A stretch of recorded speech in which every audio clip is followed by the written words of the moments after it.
Hello, everyone. I hope you're doing well and having a marvelous day.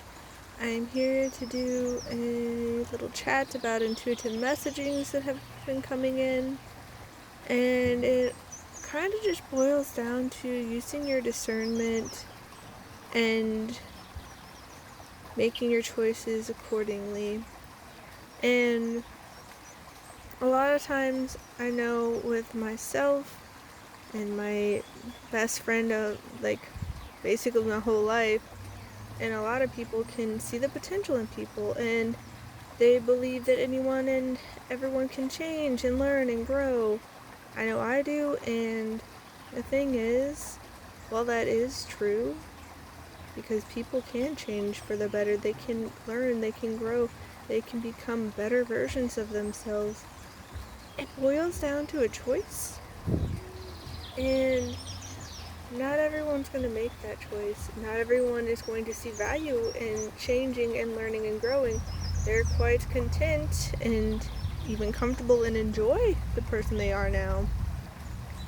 And sometimes those could be narcissists, sometimes it's just people with some personality struggles and disorders and whatnot, but at the end of the day, they have to choose it, they have to want it, they have to put in the effort.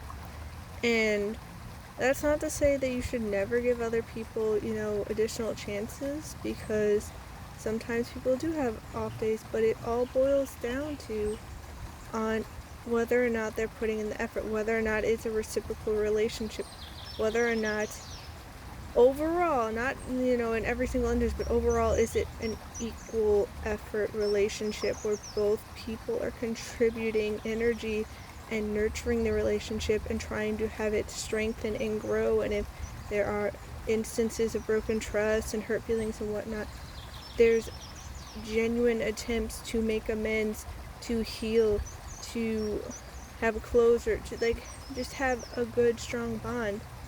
But not everyone is interested in that. They're not. Some people see others as tools. They don't see them as actual people. They don't really care about their feelings, and they'll even use your feelings against you, use your empathy against you, use the fact that you have a conscience against you. They'll manipulate you. So you have to use your discernment. You have to be mindful of the people you surround yourself with. A lot of times that means you can't put them up on a pedestal, because we're all humans, and it's when we give people these fancy titles in our lives and kind of idolize them, in the sense where we can have, as someone in my life likes to say, the hard eyes. It's like, yay, this person. It can blind us. We can get those rose tinted glasses, and we can't see problematic behaviors for what they are, as we can make excuses for them. We can unintentionally or maybe knowingly enable them because we think that it's love. I know my family struggles so much with enabling and then saying, oh, it's love. It's like, not really. It seems more like you don't want to rock the boat and call people out, so you're like, oh no, it's fine. It's fine, but is it? But at the end of the day, we have to decide whether or not somebody and their choices is something we want in our life. Whether or not we're okay with them never changing or not, because I know a lot of us, we're just like, well, they need to have a chance, they can learn, they can grow, this, that, and the other. And that's true, they can, but it's their choice. We gotta use discernment. We gotta stop putting everyone else before ourselves. Not to say that we don't care about others, not that we don't give to other people, but we also have to give to ourselves. We also have to love ourselves and respect ourselves. And at the end of the day, if this person is not going to choose to change, they're not going to try, they're not going to put in any effort, and they're just going to keep doing the same behaviors, and it hurts you, it's actually harming you, do you really want to be around that? Because personally, I wouldn't want that. And if they do choose to change, learn, and grow down the road, you can open the door up again. But you don't have to keep letting them in if all they're going to do is harm you. Or that's what they mostly do, because I know with some individuals, they do these little acts of quote-unquote kindness to keep you coming back, like, oh no, it's better. Because I know with my friend and her narcissistic ex, it's a whole messy divorce that played out from that, but he would be, typical narcissist, walking all over her, treating her horribly, making her be like, okay, I'm finally gonna, cut ties. But that's when he would feel her pulling away, so he'd reel her back in with some quote-unquote kindness, some nice deeds. So be like, oh, he's changing his mind. And then he'd go right back to doing the same thing over again. And she didn't notice it for quite some time, and then she finally did. And so she respected and loved herself to walk away. But the thing is, could he potentially change at one point? Yeah. Maybe my narcissistic ex would change at some point. I'm not ruling that out. But the thing is, I'm not going to be around for the mistreatment, the disrespect, the abuse. I'm just not. I don't wish him ill will. I don't hate him. I don't want to carry that heaviness, that poison in my heart.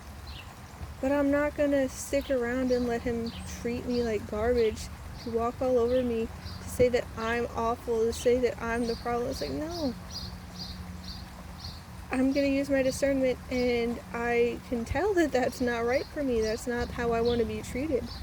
So I'm not going to let those people in.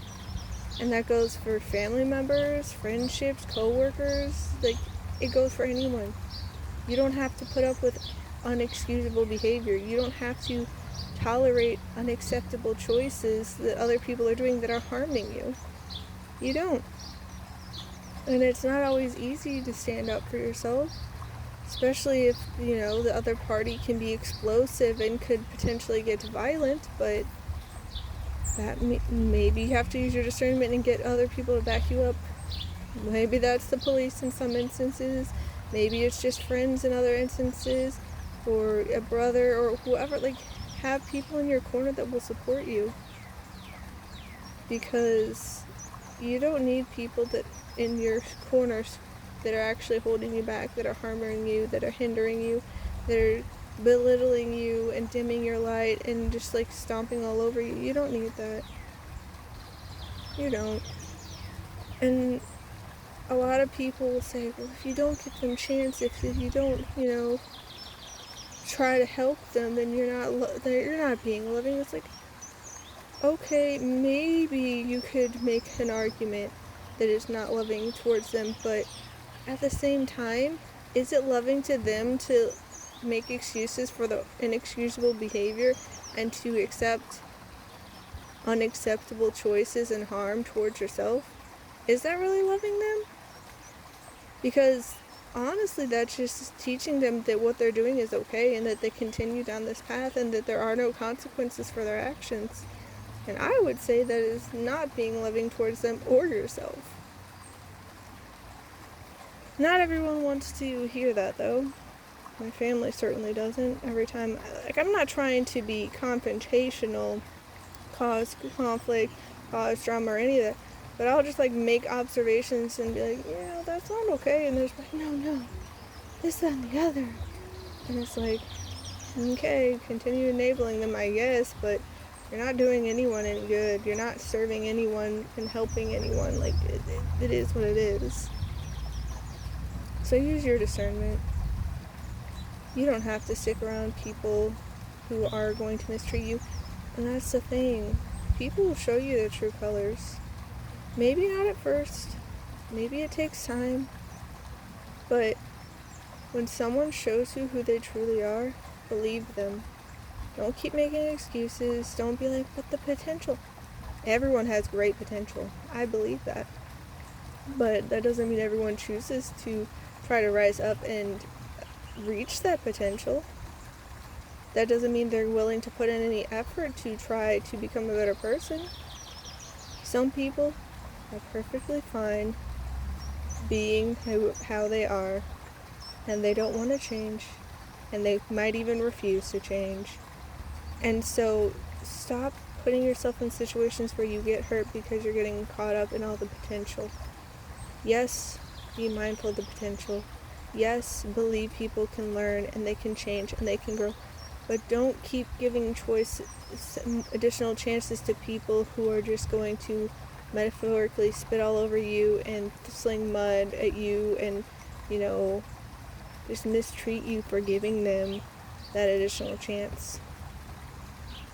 Because, fool me once, shame on you. Fool me twice, shame on me. Like, if you keep doing it over and over and over again, and it's become a pattern and a habit for this person to treat you that way, they're showing you exactly who they're okay with being right now.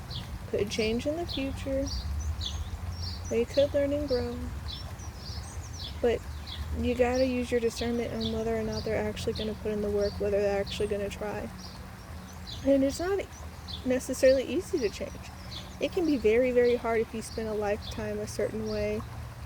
But if they're not even going to put in effort, they're not even going to try, why are you sticking around? Do yourself a favor. That doesn't mean you can never let them in again.